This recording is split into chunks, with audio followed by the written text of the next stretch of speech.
enjoyed the ovation at the beginning of the game, you're coaching underneath your jersey banner. Just what were the emotions coming back here, and what did it mean to have that reception from all the fans? It means that I played the game the right way, right?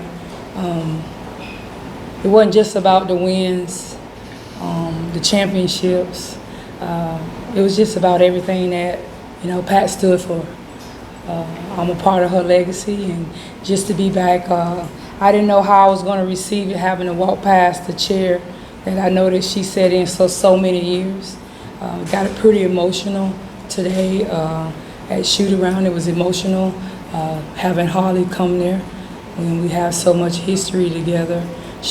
We both came into UT at the same time in '85, and she was returning back now from being a player to a coach, and then joining her on the staff in 17 and then 19.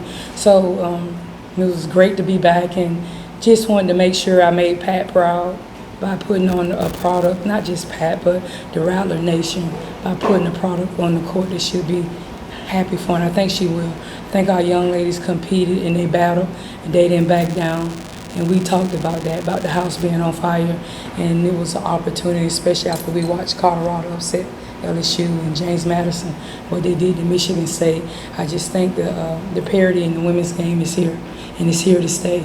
And everybody put on their uniform the same way.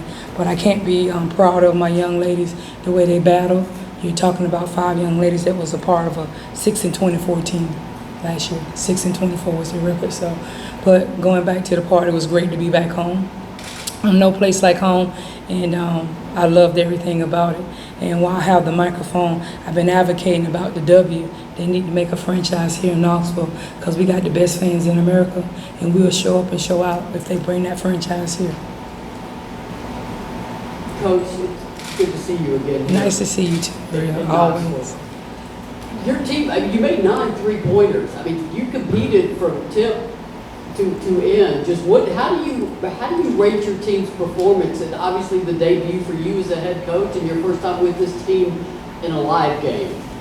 Well, you know me. I was a competitor on the offensive end and defensive end, so I'm always going to want more. And if you recall, I remember being called Pat Jr., so I'm never going to be satisfied, but I can accept that we came out, like I said, and we competed. And we rate our practices every day, and I go 1 through 5. So I have given them a 3.5 or 3.8 because it didn't, it wasn't like they outworked us, and because we competed. It was just the little things. We got open shots, we didn't make it, right? You look at the free throws, they was going to the free throw line a lot. I don't have a stat in front of me, but that was the discrepancy that I talked about.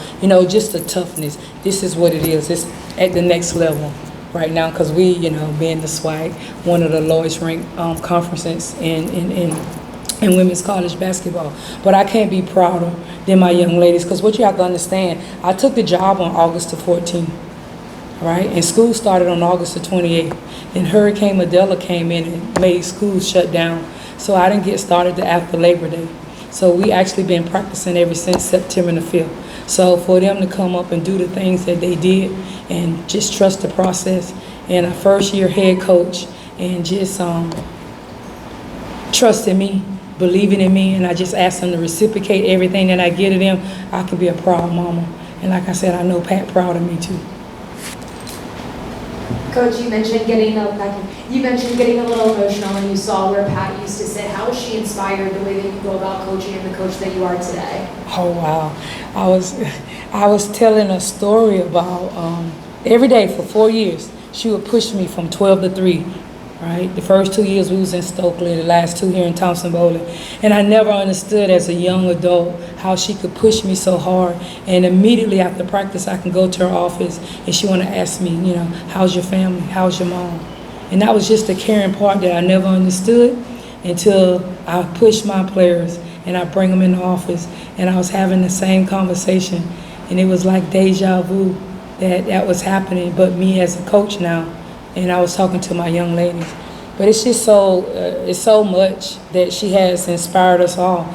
I told my young ladies, the only thing that I asked for them to get is 1% better. Sit in the first 3 rows. That sounds so familiar, right? Compete, outwork, rebound, give it your best. represent with excellence. And that's the same thing. We call ourselves pressure because we're under pressure. The last time, if you look it up, the last time Florida A&M University won Sun has been over 34 years. So we're trying to do something special that hadn't been done for HBCU. I know it's my first year, but 22 years as an assistant coach, playing at the highest level. I told them I took, it's like your grandma recipe. You always say, Grandma, how much did you use and what's the recipe? And she'll say, oh, I took a little bit of this and I took a little bit of that. Well, that's what I've done in 22 years under the different head coaches. I took a little bit of this and a little bit of that and I put my twist on it. And I tell my young ladies every day, you might not like it, but this is the way I'm going to run my family. And I'm creating a culture, which is a sisterhood, because that's what Pat taught us. It's a sisterhood. And if I can just take it a little bit further, I talk to them about how precious life is. To have two homegoing for two Lady Vols in the same year, less than 3 months apart, that's hard, right? So life is so precious. And we talk about basketball winning and losing, but when I took the job, we went to church and 5 young ladies gave their life to God. So it's about a lot of things. It's not just about winning on the court, which wherever the head goes, they say the body gonna follow, and I'm the head. So I know Pat will be proud of me. We have 2 more questions. Coach, it's one thing for your players to read your bio. It's another thing to walk them through Tennessee and the Women's Basketball Hall of Fame. Just how eye-opening was that for your team, and how much did you enjoy getting to do that with them? It's kind of like mom and dad can just get on you and keep telling you things, and then auntie just comes and say the same thing and it resonate. Well, I think for my young ladies to hear me talk about it, if I go back and, like I said, I'm faith-driven. God is first in my life, and just how I'm taking the job, and my first coaching debut is at, Tennessee. It's just full circle. On the trip, we were supposed to stop in Atlanta. We stopped at Peachtree, and I pick up the phone and I call my friend, Lady Hartman Grooms. They played at the University of Georgia. And she sit there and she talked about it. She talked about how mean I was on the court, but as soon as the game was over, I would cook for them. I did all the little things. Then to get here and to walk them through it, and for them to see Pat's statue and come into the arena, and just to see the Mr. T starter kit that I wore. If it glitters, it must be Gordon. And just for them to see, and feel what it looked like and what I might have to endure to be who I am today. I think that the chemistry, and it started to resonate with them. And the opportunity to go to the Women's Basketball Hall of Fame, and they said, Coach, is this the Hall of Fame just for Tennessee? I said, no, it's the Hall of Fame for all women. The only Hall of Fame for women's basketball is right here in Knoxville, because it's no place like home. So they understand the history, but it took them to get here to understand it. So I could see that they're starting to allow me to push them even more, and now they can appreciate me a little bit more. Sometimes, Maria, they just see the paper and they forget sometimes, right? Because I don't carry myself that way. I carry myself like Pat did. Nobody's bigger than team. I sweep the floor, I mop, I go wash the clothes, I do whatever I have to do for them to show them that I love them. So now they understand that I guess my coach was really a pretty good player to make history, right? To be a part of the first part of 4 Final Fours, male or female.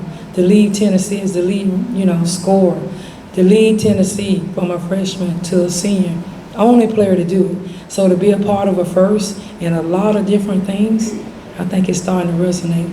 And if they allow me to push them, Maria, and we can go out and compete and clean up the details, I think we got something special in the oven cooking. We just got to keep on working. But I just like to say to you, Maria, I appreciate everything that you did for women's basketball and the Lady Vols, and how you covered us. You've been doing a great job, and I just appreciate you. And sometimes you don't get the opportunity to thank you.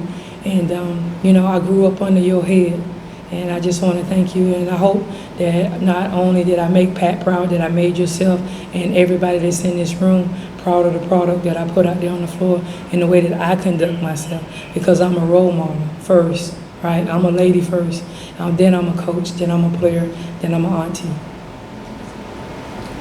You said you've only been with this team practicing for 2 months. What have been the encouraging signs you've seen in regards to just developing into the style of play you want, and maybe what showed up tonight?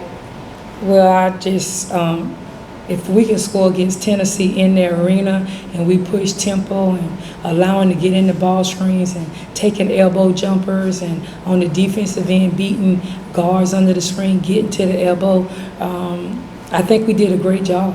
I just think the conditioning played a major part. We're not there yet. Tennessee isn't either, but I would wish that we could have had a little bit more time to get together and implement my conditioning and the strength part of it into the equation. But like I said in my opening statement about the season, we have a tough non-conference, right? We're not going to back away. We're getting on the bus and go play middle.